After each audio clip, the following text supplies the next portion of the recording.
Welcome back to Rugby MA on Made Television. Still in the presence of Keith Senior, Scott Morella, Halifax captain, and of course Jamie Jones Buchanan. Jonesy, I'm going to look back on the weekend fixtures in Super League. Some of the results that have made a big impact. Obviously, we've got to start with it. Wigan beating Leeds. Yeah, it was a tough one, wasn't it? A great game. Again, I said we had some good games on Sky in terms of a neutral supporter, really close, right to the wire. Last few minutes, unfortunately, we come out second best, but great performance, I thought, from the lads for the most part. Really toughly contested game, should I say, but just come out the wrong end. Mate, I were at East Leeds this weekend watching under sevens, and some parents were having a go about Rich Silver, and I thought he had an alright game. You can only control the things you can control, can't you? There's no point wasting energy on anything else, so I'm not going to moan Silvers, about I thought he did alright, mate. Keithy, what do you think? Did you watch the match? Yeah, I did. Yeah, it was an entertaining game. I think you know for the first 40 minutes it was immense. You know, the pace was real hot, real fast, and you know there was a little bit of a lull in the second half, but then it picked up again in the back end. And as always, you get some controversial decisions. You're always going to get that in the game because it's a difficult position to be in. And again, with the obstruction rule, there's a fine line. Nobody quite knows what that line is. We were talking about it, weren't we? Is it obstruction or not? Is it a certain distance? Who judges that distance? To be honest, no. Yeah, I wouldn't have done because it was a little bit close, I think, to the lead line running through. But again, what is the right distance and what's the wrong distance that you class as an obstruction? It's down to the video referee's individual opinion. Do you think, obviously being in Championship, the standard of refereeing's worse in Championship? No, we can't comment, mate. I don't think they get as much assistance. So obviously, there's no TV games this year, until you get into middle eight. But do you think there should be TV games? Because I think they should be televised. It's just the cost of it. I think all games should be televised. Shouldn't they do it in NRL, and then you can't have that controversy.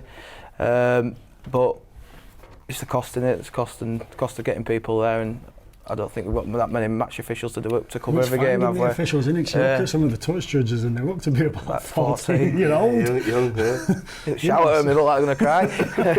It's harder for the game, though. I know you left the game recently. Under sevens, under nines, and it's like I just didn't know the rules, and it's like I did think I should go on a coaching course. I think that is the main part of being a referee, is actually knowing the rules. I think a kid ripped a ball, and he carried on. I went, play on, and our parents were like, you can't do that. I'm like, you can when I'm reffing, and just carried on running down the line. But some of the games this weekend, Hull, a massive win, 21-18, halting Castleford's 5-game winning run. Yeah, no, Castle been really good, haven't they, as well recently, and I think that's a really big win for LFC. Certainly helps them in their endeavours to keep in that top eight. If they beat Hull KR this weekend in the derby, they've cemented that top 8 spot. And we wanted to ask you, Scotty, as a Hull KR legend, which is, you are called that every day by Mark Groundle on Twitter. Do you miss it, Hull KR?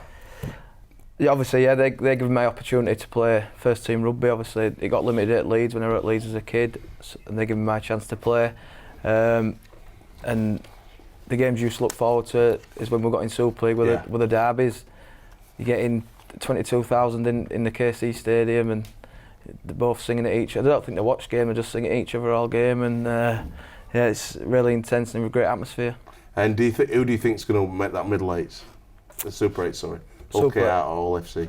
Hull Kingston Rovers, definitely. 100%? 100%. That means you won't play him at Halifax? I know. I'd like to play him again. We played him in pre-season, and fans giving me a bit of stick about my weight when I'm kicking a goal, but singing "You Fat," obviously you can finish that off yourself. But obviously, I played for Rovers, so I'd like them to finish in the top 8, and obviously Hull FC in the middle 8.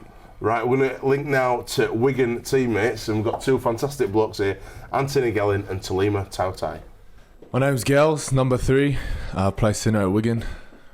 My name's T. I'm number 24. I play 6, 7, 8, 10, 1, sometimes 9. Legend. Boys, Wigan teammates, right here, Rugby. First one, who is the strongest? Who's the strong one at Wigan? Probably this fella. Probably myself. Shows the guns. These. Oh, shit, I didn't bring my permit, did I? Sorry, guys. Who's the quickest? Who's the quickest across the ground? Budgie, eh? When he stretches out. Yeah. Because he's got those legs, so when he takes like one step, it's like 10 metres, 10 metres, 10 It's metres. unfair. over 40. Who should be that? I don't know, some dark horses, eh? Yeah. Probably. Dudo's fast. Lan. Over 40. Lan's Lan right. is, probably Yeah. one of the fastest. Who's the hard man of the team? Mickey Mack. Probably Mickey, yeah. Like every time we got forfeits or something, like no one pulls him on. Yeah. He's meant to do a song and dance, but no one's caught him for it yet, so. Yeah. Who was the funny man who was laughing and joking around the camp? What makes everyone laugh? Oh, we got heaps, man. Everyone's got like their different styles of humours, you know. You got like Give us the a few options. you got like the Benny Flower, who's just yelling out all the time, like stupid voices and that. And you got who else you got? Also, say Benny. I thought he was a crack up. Yeah, that's what I just said.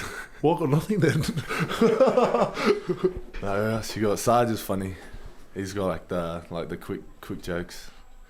Good banter, Sarge, doesn't he? Yeah. Crosby as well. Don Crosby's funny. Yeah. Who's most likely to leave the boys on a night out for a girl? Who's the romantic, you know what I mean? Gildart. Yes. He can't help it though, he just pulls, man. Is it? Yeah, you'll be in the place for like 5 minutes, you'll just be like, oh, boys, Yeah. see you in a bit. Yeah. Even George does that too. Yeah. It's all the young fellas, All the young all fellas, lady yeah. killers, man. Who's If he's got misses now, I can't see that.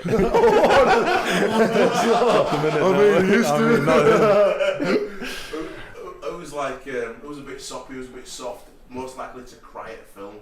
I would say Matty Smith. Yeah, I would say Matty Smith. He's he's very in touch with his feminine he's side. an emotional character. He is. But who else is there? Who else? I would say Lan too. Lan as well. Lan. Lan Patrick. He's a bit of a Give softie. shit to Yeah. Who's the coach's favourite? Who's always there on his shoulder? Like he always looked to give him a thumbs up. Who's the one that the coach looked to? No, we got a leadership group. Leadership. Yeah, Yeah. they're like the adopted sons. It is. We got it's all the senior boys really. So you got Lockers, The Faz. Joel, Fez, Mickey. That's it, really, yeah. Smegs, yeah, Matty Yeah. Smith. Who's the prankster? Who pulls the best pranks? Who would it be? I don't know. I want to say Mickey. He's undercover. Mickey only does that because he's a hard man, so nobody will ever pull him up for it. Yeah. So he can pretty much do whatever he wants, and everyone will just be like, "That's cool. That's cool. It's okay." There's no retaliation coming. Nah, you can take my shoes. It's okay. I don't need it. I'll just get some new ones. Fantastic to hear from T and Anthony Gell in there.